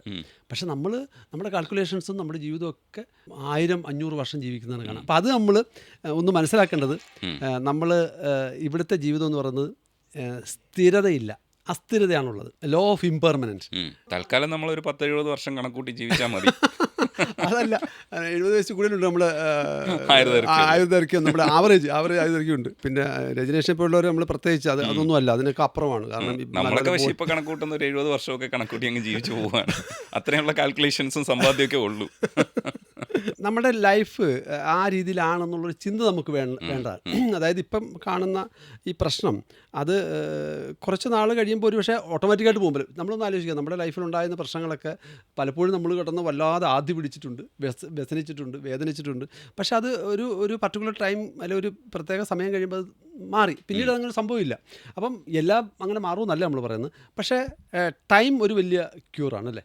കാലം നമുക്കൊത്തിരി ഒത്തിരി നമുക്ക് പറയാൻ പറ്റുന്നൊരു സംഭവമാണ്. കുറച്ച് ടൈം കഴിയുമ്പോൾ ഒരു പക്ഷേ ആ പ്രശ്നം മാറിയെന്നിരിക്കാം. അപ്പം നമ്മളൊരു പെർമനൻ്റ് ആണെന്നുള്ള ചിന്ത വേണ്ട. എന്ത് പ്രശ്നം വന്നാലും ശരി, എന്ത് സ്ട്രെസ്സാണ്, ഇത് പെർമനൻ്റ് അല്ല. അവിടെ ലോ ഓഫ് ഇംപെർമനൻ്റ് എന്ന് പറയുന്ന ചിന്ത നമ്മുടെ ബ്രെയിനിൽ കൊടുക്കുന്ന നല്ലതാണ്. അസ്ഥിരത എന്ന് പറയുന്നതാണുള്ളത്. ഇത് ഒരു പ്രശ്നത്തിനുള്ള പരിഹാരമായിട്ടല്ല, സ്ട്രെസ്സിനുള്ള റിലീഫായിട്ടുള്ള കാര്യങ്ങൾ പറയുമ്പം ഒരു മെത്തേഡ് എല്ലാ സ്ഥലത്തും അപ്ലൈ ചെയ്യാൻ പറ്റുന്നതോ ഒരെണ്ണമാണ് എല്ലായിടവും കൊണ്ടുപോകേണ്ടോ എന്നുള്ള അല്ല. നമ്മൾ പല മൾട്ടിപ്പിൾ മെത്തേഡ്സുകൾ ആണ് നമ്മൾ യൂസ് ചെയ്യുന്നത്. എസ്പെഷ്യലി നമ്മൾ ആ പർട്ടിക്കുലർ പ്രോബ്ലത്തിനെ ഫോക്കസ് ചെയ്താണ് പോകുന്നത്. അപ്പോൾ അതിനോട് പറ്റുന്ന രീതിയിലുള്ള കാര്യങ്ങൾ ചെയ്യുക എന്നുള്ളതാണ് ഉദ്ദേശിക്കുന്നത്. ഇപ്പോൾ സാർ ഇതിനകത്ത് ഒരുപാട് പേരുടെ ജീവിതം പറഞ്ഞിട്ട് നമ്മളെ ഇൻസ്പയർ ചെയ്യുന്നുണ്ട്. ഇപ്പോൾ സ്റ്റീവ് ജോബ്സിൻ്റെ കാര്യം പറയുന്നുണ്ട്, ടാറ്റ എങ്ങനെയാണ് കാറുകളുടെ വിപണിയിൽ സക്സസ് ആയി എന്ന് പറയുന്നുണ്ട്.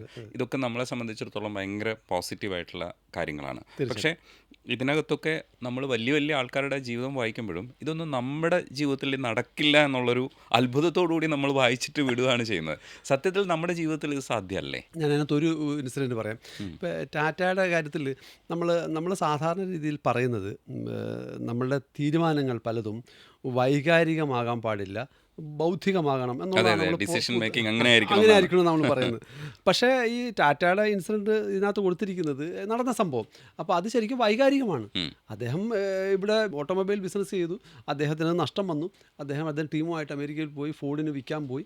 അവിടെ ചെന്ന് ഉള്ള സംസാരത്തിൽ അവരുടെ സംസാരത്തിലുള്ള ഒരു ധ്വനി വന്നത്, നിങ്ങൾക്ക് ഈ ബിസിനസ് അറിയാമെങ്കിൽ പിന്നെ ഇതിനെ തുടങ്ങിയത് എന്നുള്ളൊരു ടോൺ വന്നപ്പം അദ്ദേഹം ടീമിനെ എല്ലാം ഇന്ത്യയിലേക്ക് തിരിച്ചു പോകാമെന്ന് പറഞ്ഞ് പോന്നിട്ട് അദ്ദേഹം ആ ഇൻഡസ്ട്രി പഠിച്ചു, ആ മേഖല വ്യക്തതയോടെ കൃത്യതയോടെ പഠിച്ച് അദ്ദേഹം ഉയർത്തിക്കൊണ്ട് വന്ന് അത് ലാഭകരമാക്കി. എന്ന് മാത്രമല്ല, ഫോർഡിൻ്റെയിലിരുന്ന 2-3 ബ്രാൻഡ് 2008 വാങ്ങിക്കുകയും ചെയ്തു. അപ്പം ഇതിൻ്റെ പിന്നിൽ എന്താ ഉള്ളത്? വികാരം തന്നെയാണ്, ഇമോഷൻസ് ആണല്ലേ. സോ നമ്മൾ അതാണ് ഈ പൊതുവെ പറയുന്ന ബൗദ്ധിക തീരുമാനം എന്ന് പറയുമ്പോഴും പലതിൻ്റെയും പിന്നിൽ വികാരങ്ങളാണെന്നുള്ളതാണ് സത്യം. നമ്മുടെ ദൈനംദിന ജീവിതം നമ്മളൊന്ന് വിശകലനം ചെയ്താൽ ഇത് നമുക്ക് വ്യക്തമാകും. നമ്മുടെ പല തീരുമാനങ്ങളുടെയും പിന്നിൽ നമ്മളുടെയും വികാരങ്ങളുണ്ട്, അല്ലേ, ഇമോഷൻസ് ഉണ്ടെന്നുള്ളതാണ് സത്യം. പക്ഷേ ചില വികാരങ്ങളെ കൺട്രോൾ ചെയ്യാൻ പറ്റാത്തതാണ് നമ്മുടെ പ്രശ്നം. ഇപ്പോൾ ബ്രേക്കപ്പ് സിറ്റുവേഷനെ എങ്ങനെ ഹാൻഡിൽ ചെയ്യണമെന്നുള്ളതിനെ സംബന്ധിച്ച് നമുക്കൊരു ധാരണയില്ല. സത്യത്തിൽ അങ്ങോട്ട് പോകുമ്പോൾ നമ്മൾ ചായ കുടിച്ചൊക്കെ ഭയങ്കര രസകരമായിട്ട് എക്സ്ക്യൂസൊക്കെ ചെയ്തിട്ടാണ് നമ്മൾ വിളിക്കുക. പക്ഷേ ബ്രേക്കപ്പ് ചെയ്ത് കഴിഞ്ഞാൽ പിന്നെ പറയുന്ന തെറികൾക്കെന്ന് പറയുന്നത് എന്താ പറയുക, ആര് കേട്ടാലും സഹിക്കാൻ പറ്റാത്ത തെറി പറഞ്ഞാണ്. പിന്നെ ഈ സിറ്റുവേഷൻസൊക്കെ നമ്മൾ ഹാൻഡിൽ ചെയ്യാൻ ശരിക്കും പഠിപ്പിക്കേണ്ടത് എന്തെന്നാണ് ഞാൻ മനസ്സിലാക്കുന്നത്. എങ്ങനെയാണ് ബ്രേക്കപ്പ് നിന്ന് തിരിച്ചിറങ്ങാൻ പറ്റുക? പലരുടെയും ലൈഫിൽ ഉണ്ടാകുന്ന സംഭവമാണ്, പ്രത്യേകിച്ച് ഇന്നത്തെ കാലഘട്ടത്തിൽ തേപ്പ് എന്ന് പറയുന്ന ഒരു പൊതു സ്വഭാവമാണ്, അല്ലേ. വാക്ക് കുറച്ച് പൊളിറ്റിക്കലി കറക്റ്റ് അല്ലെങ്കിലും സിറ്റുവേഷനെ നമുക്ക് എക്സ്പ്രസ് ചെയ്യാൻ ആ വാക്ക് പറയേണ്ടി വരും. അങ്ങനെയുള്ള കേസുകൾ എനിക്ക് എൻ്റെ കൗൺസിലിംഗ് അനുഭവത്തിൽ വന്നിട്ടുണ്ട്. ഇപ്പം നമ്മൾ ആ കേസ് ബൈ കേസ് ഞാൻ പറഞ്ഞ കണക്ക് നമ്മളതിനെ ഹാൻഡിൽ ചെയ്യാൻ ശ്രമിക്കാറുണ്ട്.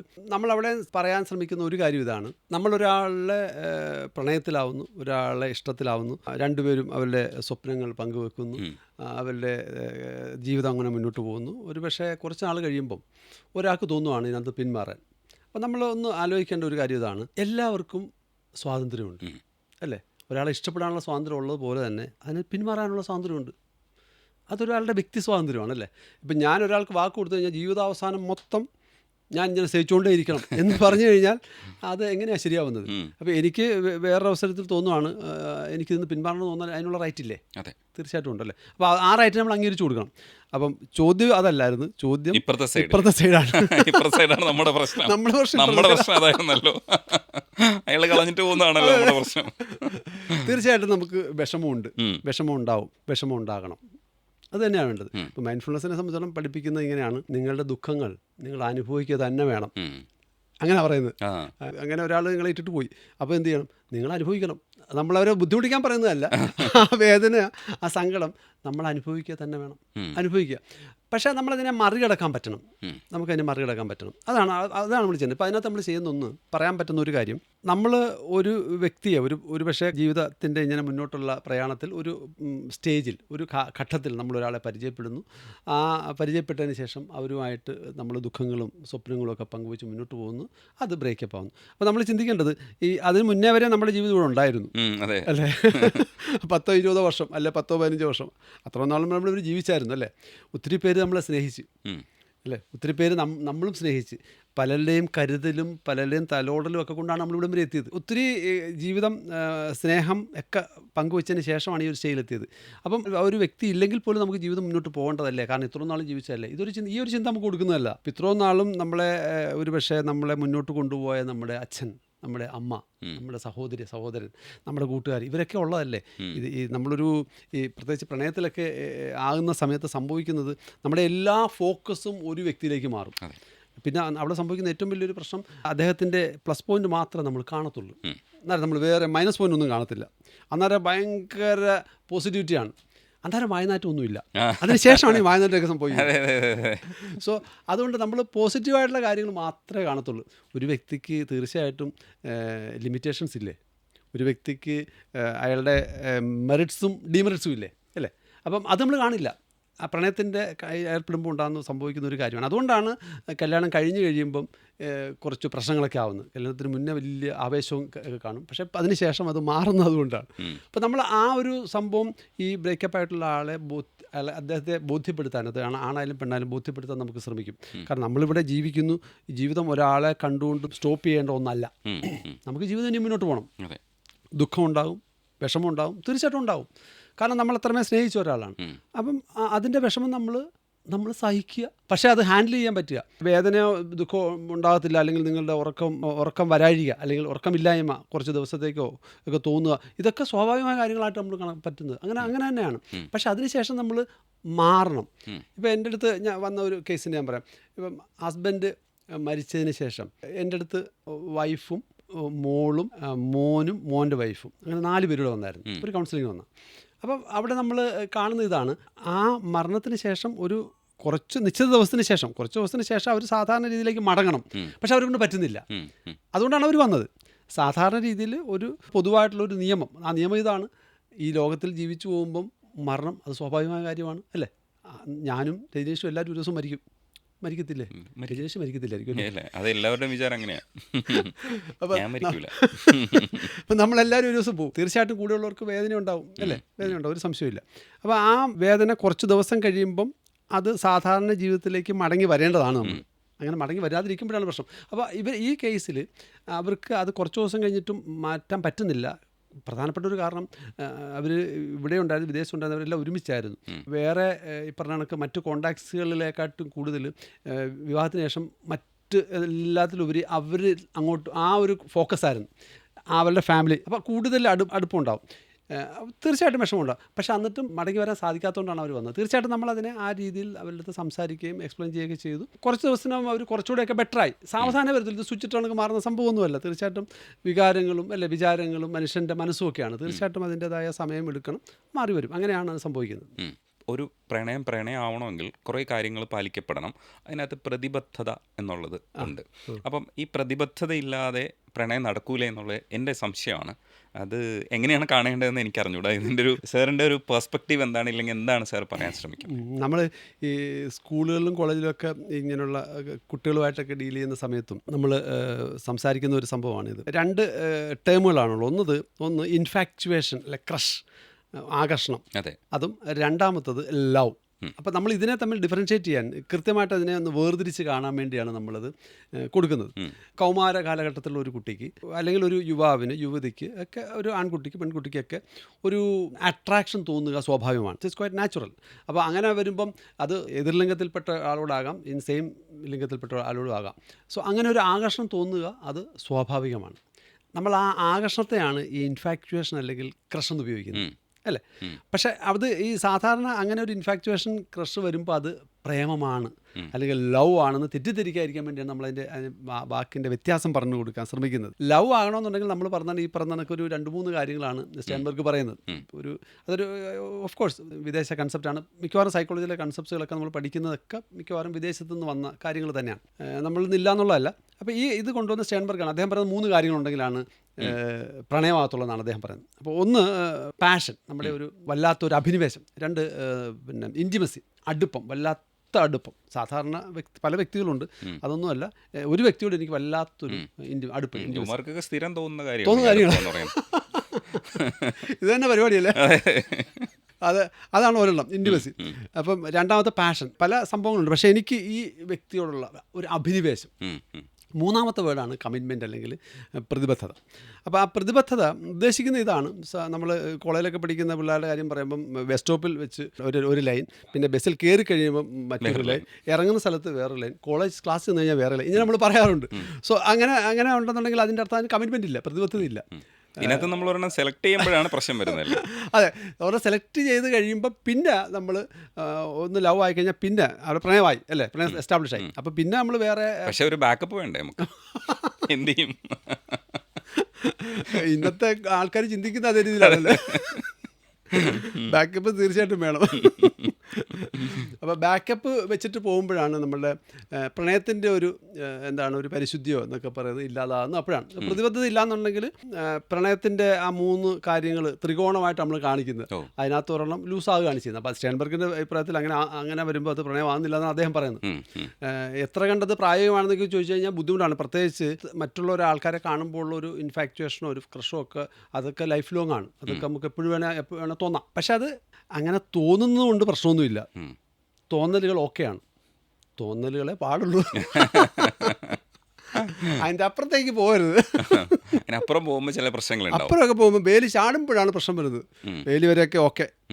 അപ്പോൾ അതങ്ങനെ ചിന്തിക്കുന്നതുകൊണ്ടോ അങ്ങനെ ചിന്തകൾ വരുന്നതോ ഒക്കെ നാച്ചുറലായിട്ടുള്ള കാര്യമായിട്ടേ പറയാൻ പറ്റത്തുള്ളൂ.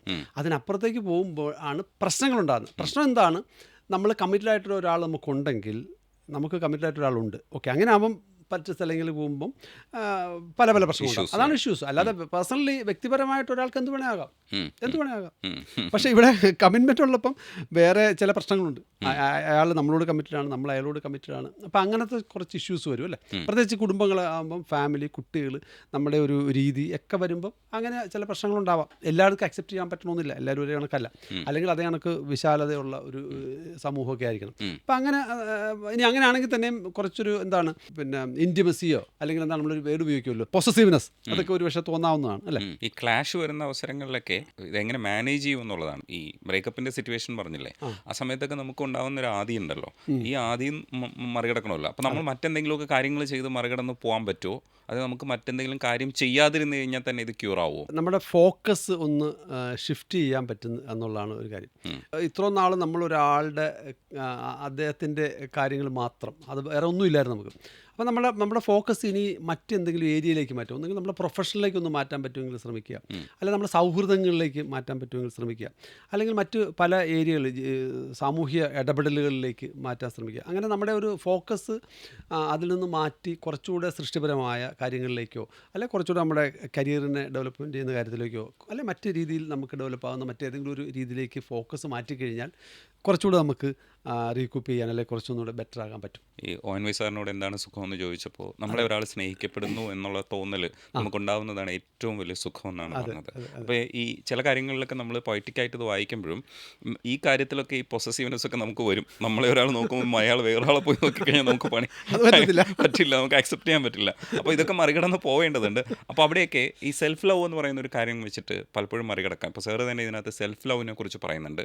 അതിൽ ഈ ക്രിട്ടിക്കൽ തിങ്കിങ് പോലെ തന്നെ എനിക്ക് ഇഷ്ടപ്പെട്ടതാണ്, നമ്മൾ ചില കാര്യങ്ങളൊക്കെ നമ്മളോട് തന്നെ ചോദിക്കും. ഒരാളുടെ അടുത്ത് ഐ ലൈക്ക് യു എന്ന് പറയേണ്ട സ്ഥലത്ത് നമ്മൾ ചിലപ്പോൾ വാവിട്ടിട്ട് നമ്മൾ ഐ ലവ് യു എന്നൊക്കെ ചിലപ്പോൾ പറഞ്ഞു പോകും. അപ്പോൾ നമ്മൾ തന്നെ, ഞാനൊക്കെ എന്നോട് തന്നെ ചോദിക്കും, അല്ല ശരിക്കും ഐ ലവ് യു ആണോ എന്ന് ചോദിക്കില്ലേ. അപ്പം നമ്മളോട് സംസാരിക്കുക, സ്വയം സംസാരിക്കുക എന്ന് പറയുന്ന പരിപാടി, ഈ സെൽഫ് ലവ്, അതേപോലെ ഈ ക്രിട്ടിക്കൽ തിങ്കിങ്, നമ്മളെ അനലൈസ് ചെയ്യുക, നമ്മൾ പേഴ്സൺ കമ്മ്യൂണിക്കേറ്റ് ചെയ്യുക. ഇപ്പോൾ ഇൻ്റർപേഴ്സണോ ഇൻട്രാപേഴ്സണോ ഒക്കെ നമ്മൾ പഠിക്കുന്നത് പോലെ അത്തരം കാര്യങ്ങളൊക്കെ നമ്മൾ നിരന്തരം ചെയ്യേണ്ട ഒരു കാര്യമല്ലേ.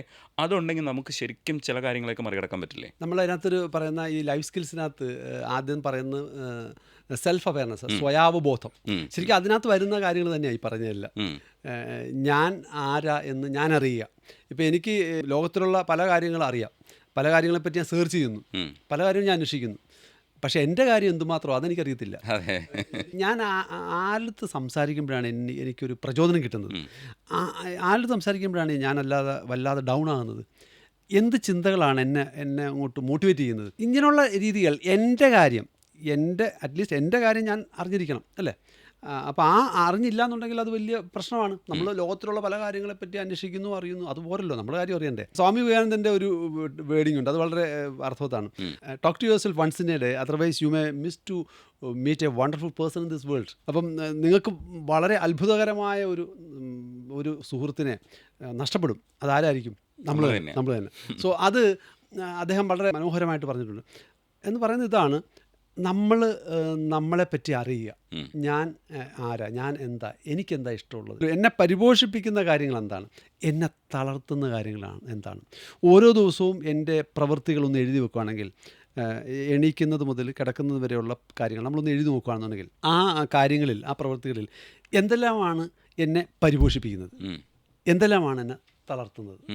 ഇത് കൃത്യമായിട്ട് കണ്ടുപിടിക്കാൻ പറ്റുന്നെങ്കിൽ, ഞാൻ കുറച്ചാൾ മുന്നേ ട്രെയിനിങ് നടത്തിയപ്പോൾ, കഴിഞ്ഞ വർഷം നടത്തിയ ട്രെയിനിങ്ങിനകത്ത് കൃത്യമായിട്ട് ഞാനത് പാർട്ടിസിപ്പൻസിന് കൺവേ ചെയ്യാൻ പറ്റിയായിരുന്നു. അതായത് അവരുടെ പ്രവൃത്തികളെ നമ്മൾ എഴുതിച്ചിട്ട് അങ്ങനെ അറിഞ്ഞതിന് ശേഷം അതിൽ മെച്ചപ്പെടുത്തുന്ന കാര്യങ്ങളിൽ കൂടുതൽ ശ്രദ്ധ കൊടുക്കുകയും ഈ നമ്മളെ തളർത്തുന്ന കാര്യങ്ങളൊന്ന് കുറയ്ക്കുകയോ അല്ലെങ്കിൽ അവോയ്ഡ് ചെയ്യുകയോ ഒക്കെ ചെയ്യുമ്പോൾ ഉണ്ടാകുന്ന ഒരു വ്യത്യാസം, അതാണ് മെച്ചൽപ്പുറങ്ങളിലേക്കുള്ള നമ്മുടെ യാത്ര. അതുപോലെ തന്നെ സാറേ, ഇപ്പോൾ നമ്മൾ സെൽഫ് ലവ് എന്ന് പറയുമ്പോൾ ഈ സ്നേഹിക്കപ്പെടാൻ ഒന്നുമില്ല എന്നൊരു തോന്നൽ, ഇല്ലെങ്കിൽ നമ്മളെ സ്നേഹിക്കാൻ കൊള്ളില്ല എന്നുള്ള തോന്നലുണ്ടാകും. ഈ നമ്മൾ കൊള്ളാത്തവനാണ് എന്ന് പറയുന്ന ഒരു സാധനം ഉണ്ടല്ലോ, ഇതൊരു പ്രശ്നമാണ്. നമുക്ക് എല്ലാവർക്കും മറ്റുള്ളവരെ നോക്കുമ്പോൾ അവർക്ക് ഭയങ്കര ഉയർച്ചയിലാണെന്ന് നമുക്ക് തോന്നും. പക്ഷെ നമ്മളിലേക്ക് നോക്കാറില്ല, നമുക്ക് എന്തെങ്കിലും കഴിവുള്ളതായിട്ട് നമ്മൾ ചിലപ്പോൾ അംഗീകരിക്കാറില്ല. ചിലരൊക്കെ ജാട അടിച്ച് നടക്കുമെങ്കിലും സ്വയം അങ്ങനെ ഒരു കരുതലുണ്ടാവില്ല. ചിലപ്പോൾ അഹങ്കാരിയായിട്ട് ഇങ്ങനെ നടക്കുമ്പോഴും വിചാരിക്കില്ല നമ്മുടെ കയ്യിൽ എന്തോ ഒരു സംഗതി ഉണ്ട് എന്നുള്ളത് നമുക്കറിയില്ലായിരിക്കും. ഇതൊരു ഭയങ്കര നമ്മളാദ്യം അന്വേഷിച്ച് കണ്ടുപിടിച്ചിട്ട് വേണ്ട ഇത് വിപണിയിൽ വെക്കാൻ. തീർച്ചയായിട്ടും. അത് അതിനകത്ത് നമ്മൾ പറയുന്നൊരു വേർഡ് സെൽഫ് എസ്റ്റീം എന്നുള്ളൊരു വേർഡാണ് ഉപയോഗിക്കുന്നത്. സെൽഫ് എസ്റ്റീം എന്ന് പറയുന്ന വേർഡ് എന്ന് ഉദ്ദേശിക്കുന്നത് ഞാൻ എന്ത് വില എനിക്ക് കൊടുക്കുന്നു, ഞാൻ എനിക്കെന്ത് വില കൊടുക്കുന്നു, മറ്റൊരാൾ തരുന്നതല്ല. മറ്റൊരാൾ എനിക്ക് എന്ത് വില തരുന്നതല്ല പ്രശ്നം, ഞാൻ എനിക്കെന്ത് വില കൊടുക്കുന്നു. അപ്പോൾ അത് കുറവാണെങ്കിൽ, അത് ലോ ആണെങ്കിൽ, അത് കുറവാണെന്നുണ്ടെങ്കിൽ പ്രശ്നമാണ്. അത് കുറവാണെന്നുണ്ടെങ്കിൽ എൻ്റെ ആത്മവിശ്വാസം കുറവായിരിക്കും. എനിക്ക് ആത്മവിശ്വാസം കുറയും. എൻ്റെ ആത്മവിശ്വാസം കൂടണമെന്നുണ്ടെങ്കിൽ എൻ്റെ സെൽഫ് എസ്റ്റീം കൂടണം. എനിക്ക് ഞാനൊരു വിലയും കൊടുക്കുന്നില്ല, പിന്നെ നാട്ടുകാരെങ്ങനെ വില തരുന്നത്? അതെ. അതുകൊണ്ട് സെൽഫ് എസ്റ്റീം എന്ന് പറയുന്ന ഒരു സംഭവം കുറവാണെന്നുണ്ടെങ്കിൽ അയാളുടെ ലൈഫിൽ അയാൾ ആത്മവിശ്വാസക്കുറവായിരിക്കും. നമുക്കറിയാം, ആത്മവിശ്വാസം ഇല്ലാത്ത ഒരാളെ സംബന്ധിച്ചിടത്തോളം അയാൾക്ക് ജീവിതത്തിൽ പല പല രീതിയിൽ പ്രശ്നങ്ങളുണ്ടാകും. ആത്മവിശ്വാസം ഉണ്ടെങ്കിൽ നമുക്ക് എന്തെങ്കിലും ചെയ്യാൻ പറ്റത്തുള്ളൂ. നമുക്ക് അതിൻ്റെ കരുത്തിന് പറയുന്നതാണ് ആത്മവിശ്വാസം, അല്ലേ? സോ സെൽഫ് എസ്റ്റീം ഉണ്ടെങ്കിൽ മാത്രമേ സെൽഫ് കോൺഫിഡൻസ് വരത്തുള്ളൂ. അപ്പം അതുകൊണ്ട് എന്ത് വില ഞാൻ എനിക്ക് നൽകുന്നു, അത് പ്രധാനപ്പെട്ട കാര്യമാണ്. അതിനാണ് നമ്മൾ സെൽഫ് അവയർനെസ്സിലേക്ക് പോവുക, സ്വയാവബോധം ഉണ്ടാകുക എന്ന് പറയുന്നത്. അതിന് നമ്മൾ 24 മണിക്കൂറുള്ളതിൽ കുറച്ച് സമയമെങ്കിലും, കുറച്ച് നിമിഷങ്ങളെങ്കിലും നമുക്ക് വേണ്ടി ചിലവഴിക്കണം. നമുക്ക് വേണ്ടി നമ്മൾ കൊടുക്കണം. നമ്മൾ നമ്മളോട് സംസാരിക്കണം. അത് ഒരുപക്ഷെ കുറച്ച് നേരം മെഡിറ്റേഷൻ ചെയ്തോ, ധ്യാനിച്ചോ, അല്ലെങ്കിൽ നമ്മുടെ കാര്യങ്ങൾ നമ്മൾ എഴുതിയോ, അങ്ങനെയൊക്കെ രീതിയിൽ നമുക്ക് ചെയ്യാൻ പറ്റും. സോ ഈ രീതിയിലൊക്കെ നമ്മൾ ചെയ്തു പോകുമ്പോഴാണ് സെൽഫ് അവയർനെസ്സിലേക്ക് എത്തുന്നത്. ആ ഒരു 10 ജീവിത നിപുണതകൾ പറയുന്നതിനകത്ത് സെൽഫ് അവയർനെസ് എന്ന് പറയുന്നത് എല്ലാത്തിൻ്റെയും മാതാവുന്ന രീതിയിലാണ് പറയുന്നത്. നമ്മൾ മറ്റെല്ലാ ജീവിത നിപുണതകളുടെയും ഒക്കെ പ്രധാനപ്പെട്ടതാണ് സെൽഫ് അവയർനെസ് എന്ന് പറയുന്നത്. ഇതിനെയൊക്കെ പ്രായോഗികമായി സമീപിക്കണമെന്ന് ഇതിനകത്ത് പറയുന്നുണ്ട്. അതുകൊണ്ട് ചോദിക്കുക, ഇതിപ്പോൾ നമ്മൾ എല്ലാ ദിവസവും ഇത് എഴുതി വെക്കണോ, ഇല്ല നമ്മൾ ഒരാഴ്ചയിൽ ഒരിക്കലും ഇത് ചെയ്താൽ മതിയോ, ഇതല്ലെങ്കിൽ എപ്പോഴെങ്കിലുമൊക്കെ ചെയ്തു പോയാൽ മതിയോ, എങ്ങനെയാണത് നോക്കേണ്ടത്? നമ്മൾ എല്ലാ ദിവസവും കുറച്ച് സമയം നമുക്ക് വേണ്ടി ചിലവഴിക്കുക. നമ്മളുടെ കാര്യങ്ങൾ, നമ്മൾ പല കാര്യങ്ങൾ ഒരു ദിവസം ചെയ്യുന്നുണ്ട്. പ്രത്യേകിച്ച് സ്ത്രീജനങ്ങൾ, അവരുടെ കാര്യങ്ങൾ നോക്കാൻ അവർക്ക് സമയമില്ല. പ്രത്യേകിച്ച് നമ്മൾ ഈ ജെൻഡർ ഈക്വാലിറ്റി ഒക്കെ പറയുമെങ്കിലും നമുക്കറിയാം ഒത്തിരി വർക്ക് ഓവർലോഡ് അവർക്കാണ്. ഇപ്പോഴും നമ്മൾ പത്രം വായിക്കുമ്പോൾ ഒരു ചായ ഉണ്ടാക്കും. പല കാര്യങ്ങളും നമുക്ക് യാഥാർത്ഥ്യം അങ്ങനെയാണ്. അവർക്ക് വീട്ടിലെ കുട്ടികളെ നോക്കുക കാര്യം, പക്ഷെ അവരുടെ കാര്യം നോക്കാൻ അവർക്ക് സമയമില്ല, അല്ലേ? പലപ്പോഴും സംഭവിക്കുന്നത്. സോ ആ ഒരു സ്ഥിതിയൊക്കെ മാറി വരണം. നമുക്ക് നമ്മളുടെ കാര്യം നോക്കാൻ കുറച്ച് സമയം വേണം. നമ്മളുടെ ശരീരം അതാരാ നോക്കേണ്ടത്? നമ്മൾ നോക്കേണ്ടല്ലേ? എൻ്റെ ശരീരം ഞാൻ നോക്കണം ബേസിക്കലി, അല്ലേ? എൻ്റെ മനസ്സ് ആരാ നോക്കേണ്ടത്? ഞാൻ നോക്കണം, അല്ലേ? സോ എൻ്റെ ശരീരത്തെയും എൻ്റെ മനസ്സിനെയും ഞാൻ സംരക്ഷിച്ചില്ലെങ്കിൽ, ഞാൻ കെയർ ചെയ്തില്ലെങ്കിൽ ആര് കെയർ ചെയ്യും? പക്ഷേ ഇതിനകത്തൊരു പ്രശ്നമുണ്ട്. ഈ സമയത്ത് വഴക്കുണ്ടാക്കിയൊക്കെ നമുക്ക് ഈ കാര്യങ്ങളൊക്കെ നേടാമെങ്കിലും സാറ് പറയുന്നത് ക്ഷമയോടുകൂടി കയറി നേരിട്ടാലേ പോസിറ്റീവ് ആവുള്ളൂ എന്നാണ് പറഞ്ഞിരിക്കുന്നത്. അപ്പോൾ അതൊരു കോൺട്രഡിക്ഷനാണ്. എങ്ങനെ ഈ ക്ഷമ ഈ പറയുന്ന പൊട്ടിത്തെറിച്ചാലേ ചിലപ്പോൾ നമുക്ക് അവിടെ അവകാശം കിട്ടുള്ളൂ. അപ്പോൾ ഈ ക്ഷമയെ എങ്ങനെയാണ് വ്യാഖ്യാനിക്കുക? എന്ത് തരം ക്ഷമയാണ് നമുക്ക് ക്ഷമയെ പറ്റി പറയുമ്പം, ഒരു വ്യക്തിക്ക് അയാൾക്ക് ക്ഷമ എന്ന് പറയുന്ന സംഭവം ഉണ്ടെന്നുണ്ടെങ്കിൽ അയാൾ നാട്ടിലും വീട്ടിലും ഒക്കെ ആദരിക്കപ്പെടുമെന്നാണ് പറയുന്നത്. അത്രയ്ക്ക് വലിയൊരു ക്വാളിറ്റിയാണ് ക്ഷമയെന്ന് പറയുന്നത്. ക്ഷമയോടുകൂടി ചെയ്യാൻ പറ്റുക, ക്ഷമിക്കുക. ഇപ്പോൾ ഉദാഹരണത്തിന് ആരെങ്കിലും എന്നോട് എന്തെങ്കിലും ഒരു മോശം ചെയ്തു, ഞാൻ അയാളടുത്ത് ക്ഷമിക്കുക, അതും വലിയൊരു കാര്യമാണ്, അല്ലേ? സോ ഈ കാര്യങ്ങളൊക്കെ ഇതൊക്കെ പോസിറ്റീവ് സൈക്കോളജി എലമെൻ്റായിട്ടാണ് ഞാൻ കൊടുത്തിരിക്കുന്നത്. അപ്പം ഇത് ക്ഷമിക്കുക എന്ന് പറയുന്ന സംഭവം, ക്ഷമയോടുകൂടി മുന്നോട്ട് ജീവിതം കൊണ്ടുപോകുക എന്ന് പറയുന്നത് ജീവിതത്തിൻ്റെ വിജയത്തിനെ സ്വാധീനിക്കുന്ന പ്രധാനപ്പെട്ട ഘടകങ്ങളാണ്. നമുക്ക് മറ്റെന്തുണ്ടെങ്കിലും അതിനെക്കാട്ടൊക്കെ പ്രധാനം ഈ ഒരു സംഭവം, അല്ലേ? ഇത് നമ്മൾ ക്ഷമയൊക്കെ ഇതൊക്കെ നമുക്കൊരു സ്കില്ലായിട്ട് വേണം കാണാം. സ്കില്ലിൻ്റെ പ്രത്യേകത, നമ്മൾ ഇതിനകത്ത് ഈ നിപുണതയുടെ പ്രത്യേകത എന്ന് പറയുന്നത്, ജീവിത നിപുണതകളുടെ പ്രത്യേകത എന്ന് പറയുന്നത്, ഞാൻ പ്രധാനമായിട്ടും പറയുന്ന 2 പ്രത്യേകത ഞാൻ പറയുന്നത്. 1, ഇല്ലെങ്കിൽ നേടാം. 2, കുറവാണെങ്കിൽ കൂട്ടാം. സോ ഈ നിപുണതകൾ നമുക്ക് വർദ്ധിപ്പിക്കാൻ സാധിക്കുന്ന സാധനമാണ്. അപ്പം ഞാനും രജനീഷും വിചാരിച്ചു കഴിഞ്ഞാൽ നമ്മുടെ ലൈഫിൽ ഇപ്പോഴുള്ള ക്ഷമയുടെ ഒരു തോത് കുറച്ചുകൂടി വർദ്ധിപ്പിക്കാം. എനിക്ക് കുറച്ച് കൂടുതലാണെന്നാണ് എനിക്ക് തോന്നുന്നത്. ക്ഷമ കുറച്ച് കൂടുതലാണോ സംശയം? കുറച്ചൊന്ന് കുറയ്ക്കുകയാണ് ചെയ്യേണ്ടത്. ഇപ്പോൾ ക്രിട്ടിക്കൽ തിങ്കിങ്ങിനെ കുറിച്ച് നമ്മൾ സംസാരിക്കുമ്പോൾ വിശദമായിട്ട് സംസാരിച്ചതുപോലെ ക്രിയേറ്റീവ് തിങ്കിങ് നമ്മുടെ ഏരിയയും കൂടെയാണ്. അപ്പോൾ ക്രിയേറ്റീവ് തിങ്കിങ് എങ്ങനെയാണ് തലച്ചോറിൽ നമുക്കൊരു ഗുണമായിട്ട് വരുന്നത് എന്നുള്ളത് പറയുക. ക്രിയേറ്റീവ് തിങ്കിങ് എന്ന് കേൾക്കുമ്പോൾ നമ്മുടെ മനസ്സിലേക്ക്, സൃഷ്ടിപരമായ ചിന്ത നമ്മുടെ മനസ്സിലേക്ക് വരുന്നത് ഇത് കലാകാരന്മാർക്ക് മാത്രം പറഞ്ഞു. ഇതാണ് പൊതുവേ ഉള്ള ധാരണ. കലാകാരന്മാർ മാത്രമാണ് ക്രിയേറ്റീവ് തിങ്കേഴ്സ് എന്നുള്ള രീതിയിലാണ് വരുന്നത്, കവികളും കലാകാരന്മാരും. ശരിക്കും അതല്ല. ഒരു ദിവസം ഒരു അധ്യാപകൻ ബോർഡിൽ ഗുണനപ്പെട്ടി എഴുതുകയാണ്, മൾട്ടിപ്പിൾ ടേബിൾ എഴുതുകയാണ്. 1 × 8, 2 × 8 16, അങ്ങനെ 9 വരി എഴുതി. 9 വരി എഴുതിയപ്പോഴും കുട്ടികളെല്ലാം കണ്ടിരുന്നു, കേട്ടിരുന്നു, ഒന്നും മിണ്ടിയില്ല. 10ാമത്തെ ലൈൻ അദ്ദേഹം എഴുതിയത് 10 × 8 എന്ന് പറയുന്നത് 81 എന്നാണ് എഴുതിയത്. അപ്പോൾ അത് എഴുതിയപ്പം കുട്ടികളെല്ലാം അട്ടഹസിച്ച് ചിരിച്ചു, പരിഹസിച്ച് ചിരിച്ചു. അപ്പോൾ ആ ചിരിയൊക്കെ കേട്ടിട്ട് അധ്യാപകൻ അവരുടെ അടുത്ത് ഒരു കാര്യം പറഞ്ഞു. ഞാൻ 9 വരി എഴുതിയപ്പോഴും നിങ്ങൾ ഒന്നും മിണ്ടിയില്ല. 9 എണ്ണം ഞാൻ ശരിയായിട്ട് എഴുതിയത്, നിങ്ങളൊന്നും മിണ്ടിയില്ല. പക്ഷേ 10ാമത്തെ എണ്ണം ഞാൻ എഴുതിയപ്പം ഒരു തെറ്റുപറ്റി. അപ്പം നിങ്ങൾ എന്നെ പരിഹസിച്ചു, നിങ്ങൾ എന്നെ നോക്കി കളിയാക്കി. ഇതിൽ നിന്ന് നിങ്ങൾക്കൊരു കാര്യം മനസ്സിലാക്കാം. നിങ്ങൾ ജീവിതത്തിൽ എത്ര നല്ല കാര്യം ചെയ്താലും ശരി, നിങ്ങളെ ആരും ഒന്നും പറയത്തില്ല. പക്ഷേ നിങ്ങൾ എപ്പോഴെങ്കിലും ഒരു തെറ്റ് ചെയ്താൽ അപ്പം നിങ്ങളെ പിടിക്കും, നിങ്ങളെ വിമർശിക്കും. ഈ ആശയം പറയാൻ വേണ്ടി അദ്ദേഹം ചെയ്ത കാര്യമാണ് ഈ ടേബിൾ എഴുത്ത്. ഇത് ക്രിയേറ്റിവിറ്റിയാണ്, ഇത് ക്രിയേറ്റീവ് തിങ്കിങ് ആണ്. അതെ അതെ അതെ. അപ്പം ഇത് ക്രിയേറ്റീവ് തിങ്കിങ് ചെയ്യണമെന്നുണ്ടെങ്കിൽ കലാകാരനോ അല്ലെങ്കിൽ സിനിമാക്കാരനോ മാത്രമല്ല, ഇപ്പം തീർച്ചയായിട്ടും രജനീഷ് ഒരു ക്രിയേറ്റീവ് തിങ്കറാണ്. അതുകൊണ്ടാണ് രജനീഷിൻ്റെ ഇൻ്റർവ്യൂവിൽ ആൾക്കാർ കാണാൻ വേണ്ടി അതിന് പ്രത്യേകിച്ച് ക്രിയേറ്റിവിറ്റി ഇല്ലെന്നാണ് ഞാൻ വിശ്വസിക്കുന്നത്. ഒരു ആളെ കുറിച്ച് പഠിച്ചു പോയി അവിടെ ചെയ്യുന്നു, അതിനകത്ത് അതൊരു ക്രിയേറ്റിവിറ്റി ഡിസ്കൗണ്ട് ചെയ്യലാണ്, സ്വന്തം കഴിവിനെ ഡിസ്കൗണ്ട് ചെയ്യലാണ്. അങ്ങനെ ഒരിക്കലും ചെയ്യാൻ പാടില്ല. സ്വന്തം കഴിവിനെ ഡിസ്കൗണ്ട് ചെയ്യാൻ അല്ല. സാറ് തന്നെ പറഞ്ഞു ക്രിട്ടിക്കൽ തിങ്കിങ് വേണമെന്ന്. അപ്പോൾ നമ്മൾ വിമർശനാത്മകമായി സമീപിക്കും. ഇത് പോരാ, ഇനിയും വേണം. ഓക്കെ, അത് നല്ലതാണ്. ഇനി ഞാൻ മെച്ചപ്പെടണം എന്നുള്ളത് ചിന്ത നല്ലതാണ്. അതിന് മെച്ചപ്പെടണം ഒന്നുകൂടെ വായിച്ചാൽ മതി. അതെ, വായിക്കും. അപ്പം പറഞ്ഞു വന്നത് ക്രിയേറ്റീവ് തിങ്കിങ് എന്ന് പറയുന്നത് ഒരു വീട്ടമ്മയ്ക്ക് വേണേലും ആകാം, വീട്ടമ്മ പാചകം ചെയ്യുന്നതിലാവാം, മറ്റു കാര്യങ്ങളിലും ആകാം, കുടുംബനാഥനാകാം, കുടുംബനാഥൻ വീട് കൈകാര്യം ചെയ്യുന്നതിലാകാം, കുടുംബനാഥന് പാചകം ചെയ്യുന്നതിലും ആകാം, എന്ത് കാര്യത്തിൽ വേണേ ആകാം, ആർക്കും ആകാം. സോ അത് ഒരു നമ്മൾ പൊതുവേ നമ്മുടെ ധാരണ സിനിമാക്കാർക്കോ ഇപ്പോൾ ദൃശ്യം 2 എന്ന് പറയുന്നത് നമുക്ക് എല്ലാവർക്കും അറിയാം, കഥ ഒരാളുടെ ഭാവനാ സൃഷ്ടിയാണല്ലേ. അത് മാത്രമാണ് ക്രിയേറ്റിവിറ്റിയാണ് ഓഫ് കോഴ്സ്, പക്ഷെ അത് മാത്രമല്ല ക്രിയേറ്റിവിറ്റി എന്നുള്ളതാണ് പറഞ്ഞു വരുന്നത്. എനിക്കും നിങ്ങൾക്കും സാധ്യമാണ് ക്രിയേറ്റിവിറ്റി. നമ്മുടെ ജീവിത മേഖലകളിൽ നമ്മൾ എവിടെ പ്രവർത്തിക്കുന്നോ അവിടെ നമുക്ക് ക്രിയേറ്റിവിറ്റി കൊണ്ടുവരാൻ പറ്റും. സൃഷ്ടിപരമായ രീതിയിൽ അതിനെ കൊണ്ടുവരാൻ പറ്റും. നമ്മളതിനെ പറയുന്ന വേറൊരു word out of box thinking എന്നാണ്. സാധാരണ രീതിയിൽ നമ്മൾ ചിന്തിക്കുന്ന ഒരു കാര്യം, പക്ഷെ അതല്ല, കുറച്ച് വ്യത്യസ്തമായിട്ടൊന്ന് ചെയ്ത് നോക്കുക, അത് തന്നെയാണ് ക്രിയേറ്റിവിറ്റി. സോ അങ്ങനെ ക്രിയേറ്റിവിറ്റി എനിക്കും രജനീഷിനും എല്ലാവർക്കും സാധ്യമാണ്. അത് നമ്മുടെ ലൈഫിൽ കൊണ്ടുവരേണ്ടതാണ്. ഇന്നത്തെ യുഗത്തിൽ അതിൻ്റെ ആവശ്യകതയുണ്ട്.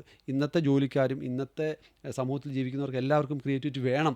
അല്ലെങ്കിൽ അത്രമേ കോമ്പറ്റീഷനുള്ള ഒരു നാട്ടിലാണ്, ഒരു യുഗത്തിലാണ്, ഒരു കാലഘട്ടത്തിലാണ് നമ്മൾ ജീവിക്കുന്നത്. അപ്പം ആ ഒരു ക്രിയേറ്റിവിറ്റി നമ്മുടെ മേഖലകളിൽ, പ്രവൃത്തി മേഖലകളിൽ, ജീവിത മേഖലകളിൽ കൊണ്ടുവരേണ്ടത് അത്യാവശ്യമാണ്. എല്ലാ കാര്യത്തിലും നമ്മൾ ക്രിയേറ്റീവ് വേണം.